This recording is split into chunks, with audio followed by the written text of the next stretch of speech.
Buenas tardes a todos, mi nombre es María del Mar Grande Ortega y vengo a presentar el texto que he elegido, que está escrito por Mercè Pujol-Berchet y se titula Política lingüística, lengua, cultura e identidad, el ejemplo de Cataluña. Aquí podemos ver el índice en el cual observamos que se van a tratar dos textos, uno científico y otro periodístico. Quiero decir que ambos siguen la misma línea, exceptuando que en el científico vamos a desarrollar más la parte teórica. Al principio y al final de cada uno de los textos vamos a encontrar las referencias que he utilizado para realizar este trabajo. Comencemos con la autora del texto de política lingüística. Ella es Mercè Pujol-Berchet, catedrática de lengua española del 2004 y trabaja en la Universidad de París-Nanterre. Quiero decir que no he encontrado más información personal de ella, así que lo siento mucho. Y voy a comenzar con las áreas de investigación y posteriormente con los campos de interés.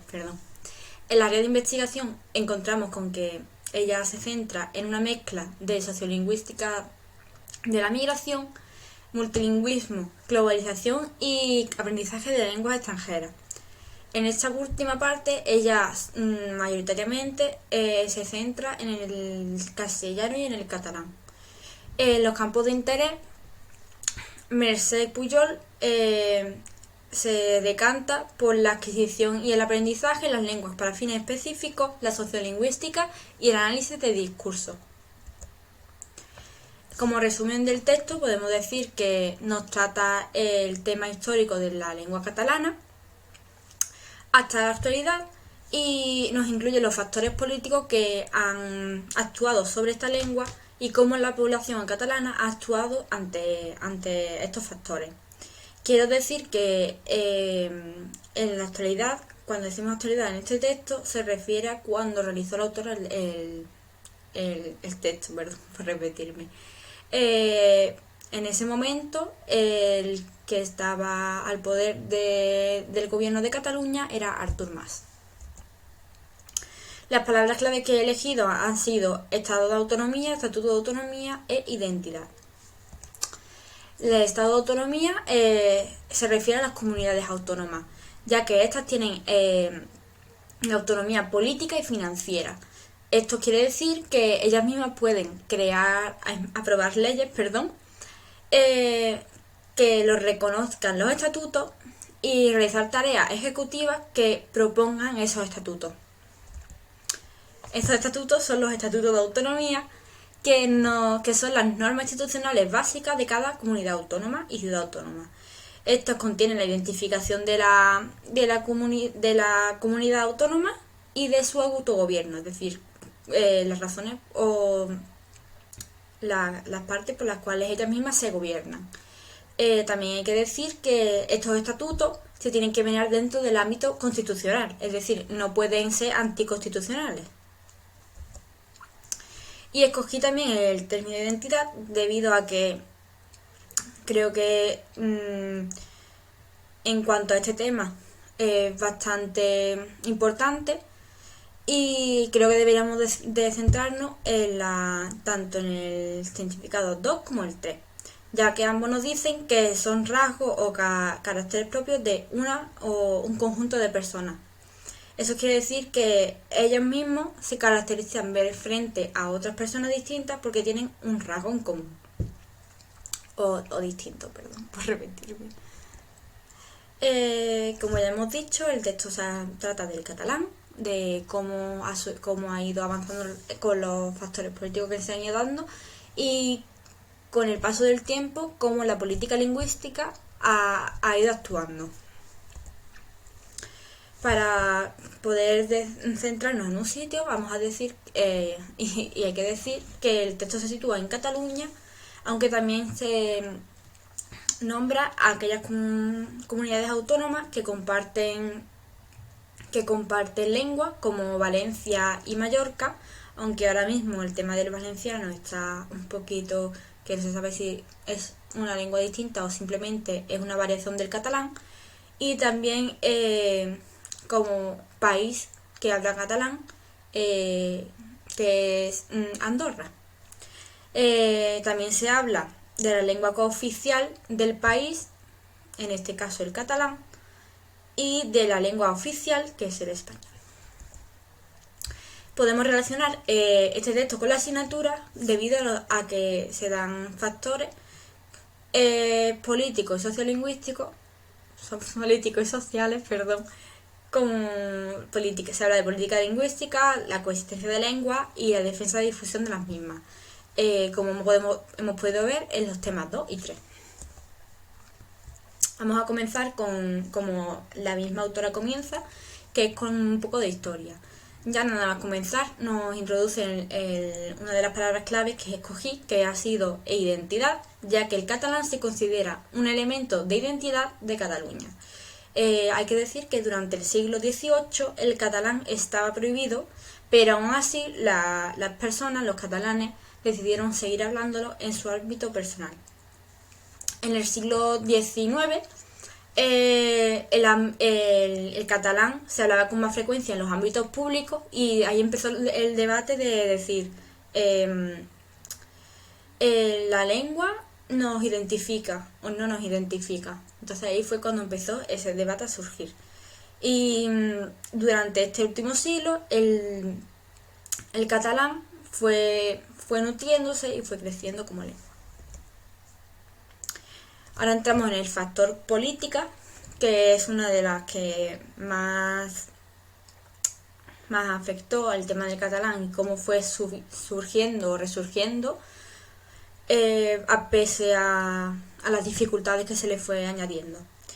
Vamos a comenzar con que antes de la dictadura de Primo de Rivera estaba al poder la perdón por decir esto así, Liga Regionalista, dirigida por Prat de Riba, y más tarde se vio apoyada, creo yo que fue, no sé, es que sí, perdón por esto, pero es que tenían bastante lío con ese tema. No sé si fue apoyada o justamente después de la Riba de la Liga Regionalista,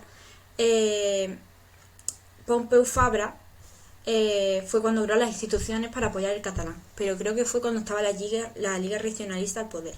Perdón por esta duda que me ha causado a mí más. Con la llegada de Primo de Rivera al poder, se paraliza todo el proceso de tanto de autonomía como de descentralización. En la Segunda República se ofrecía que el catalán y el castellano estuvieran al mismo nivel sin poder decir cuál es más y cuál es menos, y al contrario. Con la guerra civil se intentaba que el catalán siguiera en uso y con la dictadura se prohibió. Pero como pasó en el siglo XVIII, el catalán se siguió usando en el ámbito familiar y privado. Tras la dictadura, las comunidades autónomas y ciudades autónomas, es decir, todas las comunidades autónomas y Ceuta y Melilla, que elaboraron sus propios estatutos de autonomía, que es como hemos visto antes, otra palabra clave. Ahora pasamos al tema de las constituciones y los estatutos, ¿vale? Primero vamos a centrarnos en las constituciones y después en los estatutos de Cataluña. La primera constitución republicana, que fue en el 1931, nos dice que el castellano, es la lengua oficial, pero reconoce que existen otras lenguas, pero no son de uso obligatorio. Y en el 1978 no nos cambia mucho, no hay mucha diferencia, solo nos dice que estas lenguas, las que reconocía antes la Constitución de 1931, son oficiales dentro de sus comunidades autónomas. Y ahora os voy a enseñar los dos artículos de Constitución, porque después vamos a volver hacia atrás, que hay un dato muy curioso. La Constitución del 1931, como podemos ver, es el artículo 4 y os voy a leer el contexto, ¿vale? Artículo 4. El castellano es el idioma oficial de la República. Todo español tiene la obligación de saberlo y el derecho de usarlo, sin perjuicio de los derechos que las leyes del Estado reconozcan a las lenguas de las provincias o regiones. Salvo lo que se disponga en leyes especiales, a nadie se le podrá exigir el conocimiento ni el uso de ninguna lengua regional. Y en el artículo 3 de la Constitución de 1978, encontramos con que el castellano es la lengua oficial del Estado, y todos los españoles tienen el deber de conocerla y el derecho a usarla. Después nos habla de que las demás lenguas españolas también serán oficiales en sus respectivas comunidades autónomas de acuerdo con sus estatutos. Y la riqueza de las distintas modalidades lingüísticas de España es un patrimonio cultural que será objeto de especial respeto y protección.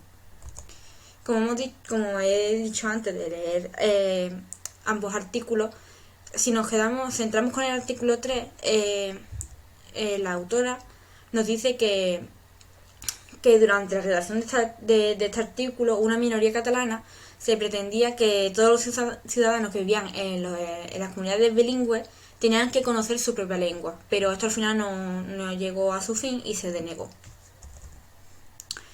Ahora llegamos al Estatuto de Autonomía. Como podemos ver, Cataluña ha tenido 3 estatutos de autonomía que son de 1932, 1979 y 2006. Si nos fijamos, la de 1932 y 1932 y 1979 son justamente después de las constituciones. En el primer estatuto tiene un principio de territorialidad que nos quiere decir que los catalanes podían elegir la lengua que querían usar en la administración, ya sea que tenían que hacerlo con el Estado o sin el Estado. Y la de 1979 tampoco tiene mucha diferencia, simplemente que utiliza el término, o la denominación lengua propia como si fuera lengua oficial. En el 2006 se crea el último estatuto, que es el que está vigente ahora mismo, creo, y este le da legitimidad y privilegio al catalán sobre el español, ya que es una lengua minoritaria y debe protegerse. Según este estatuto, en Cataluña tienen que conocer tanto el castellano como el catalán. Ahora vamos a pasar a la parte de política lingüística y vamos a comenzar con un poco de historia. Empezando por el Estatuto de 1979. Este pretendía normalizar la lengua. En la política lingüística podemos diferenciar los macroaspectos y los microaspectos. Los macroaspectos son los que se refieren al estatus de la lengua y los microaspectos son los que se refieren al individuo, a las actitudes o a las emociones de este. Y podemos ver que Isidore Marí decía que había 4 periodos desde la normalización a la sostenibilidad lingüística, que era la normalización, planificación, política lingüística y por último, la sostenibilidad. Como ya hemos visto antes, la lengua catalana se da como un elemento definitorio de identidad, cohesión social, es decir, que es un elemento de inclusión de Cataluña.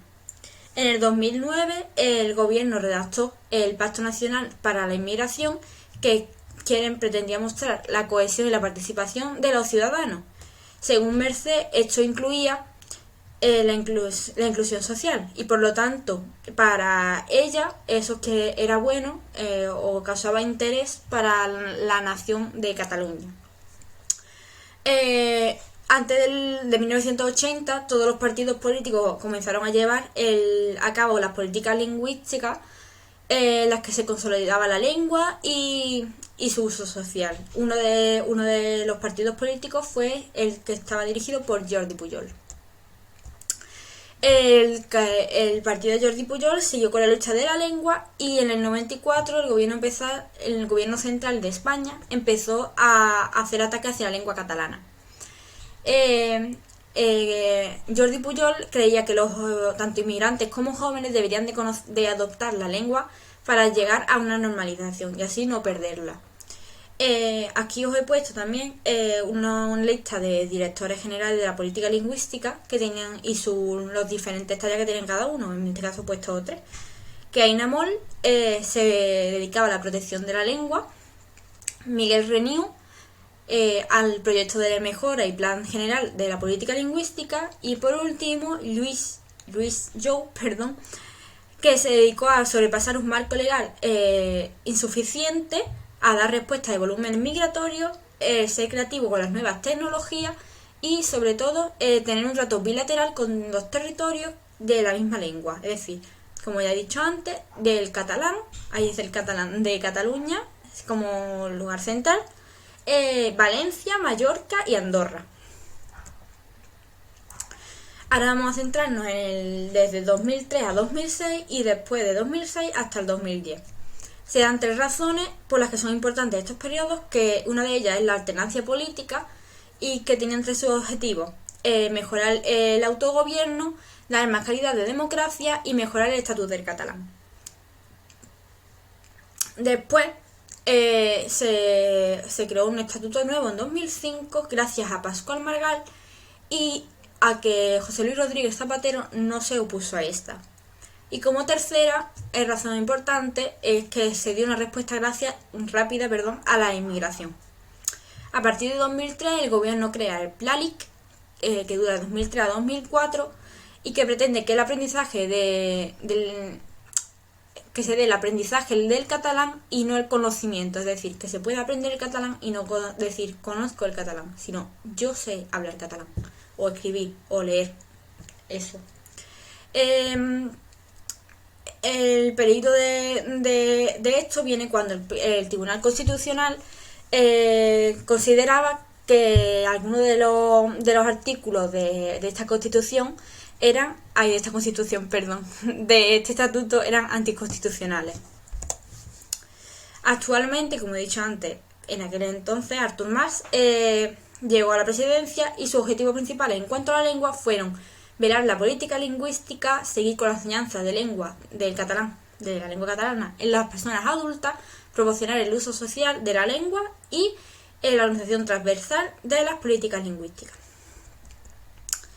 En conclusión, puedo decir que el catalán, como he leído en el texto de Mercé y como hemos podido observar en esta presentación, ha sufrido mucho desde el comienzo, ya que siempre se le imponían trabas como la prohibición, el despectivismo y demás. Pero aún así los mismos catalanes han sido los que han intentado sacar adelante.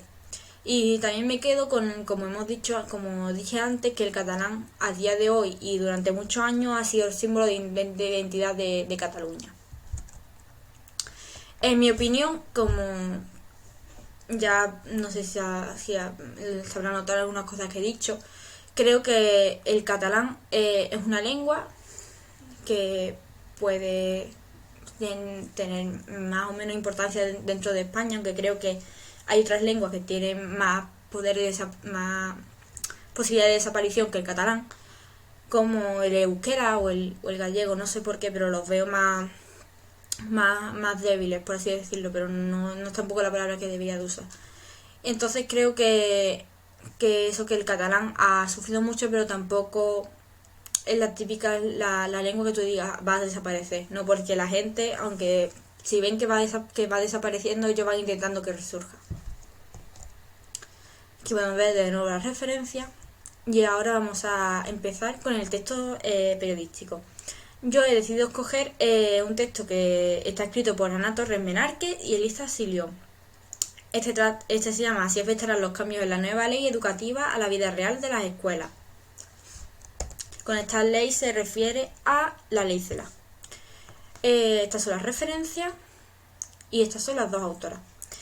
Ana Torres Menárquez, que como ella misma se dice, arrancó el periódico La Verdad, dedicó unos años a la agencia EFE y llegó al País, que ahora mismo se dedica a escribir sobre educación.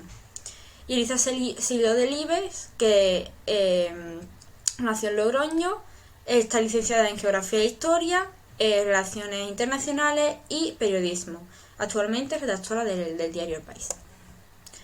He decidido coger este tema ya que, como se habla he decidido coger algo muy actual, como la ley CELA, desaparición de la lengua vehículo creo que era así, que es el español, y en todo caso en el lugar de Cataluña, pues qué pasaría con esa lengua o si se introduciría el catalán.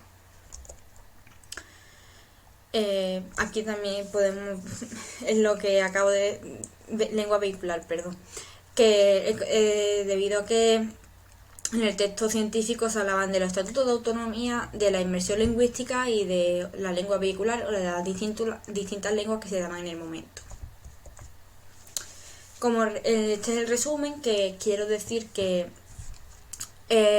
no es del artículo completo, sino solamente de un trozo, en el cual está titulado "El castellano ya no será lengua vehicular". En este trozo, apartado, ellas pretenden dar a entender y informan de lo que pretende la ley, que es que el castellano deje de ser la ley vehicular. Es decir, que en las comunidades autónomas, como en Cataluña, el catalán en los colegios empezaría a ser la lengua como oficial. Es decir, todas las clases se darían en catalán. Y en el mismo apartado pone que ya se están haciendo algunas escuelas catalanas y que muchas familias se han quejado de esto, pero según el gobierno o personas de altos cargos dicen que no se están, que no es tal número de personas como para no hacerlo. Esto quiere decir que una de dos, o no realmente no les interesa que sus hijos aprendan en castellano o sepan castellano, o que, como dice Calero, se le dan muchas trabas a estas familias para poder entrar a las administraciones educativas y poner estas quejas o estas notas. En mi opinión, creo que, como he dicho en el texto anterior, el catalán no corre peligro, no creo que sea una lengua que corra peligro. Al contrario, creo que si nos dejaran a todos los españoles poder decir quiero aprender el catalán, porque como podemos ver, realmente lo entiende mucha gente, porque es una lengua que no es muy difícil de comprender. Lo saben hablar menos gente, pero tampoco tanta. Y sin embargo, si nos fijamos en quienes saben leer y quienes saben hablar, es más o menos lo mismo. Lo que sí baja es cuando lo saben escribir, que lo saben escribir poca gente, pero desde mi humilde opinión creo que es más que nada por el tema de las personas ancianas. Las personas ancianas que no saben escribir no te pueden escribir el catalán. Así que esa es mi opinión. Y por cierto, quiero decir que esta gráfica la he cogido del apartado de política lingüística que tiene la Generalitat, que os recomiendo que os paséis a verla porque es bastante interesante. Que de nuevo la referencia, y he acabado mi presentación, así que muchas gracias y espero que os haya gustado.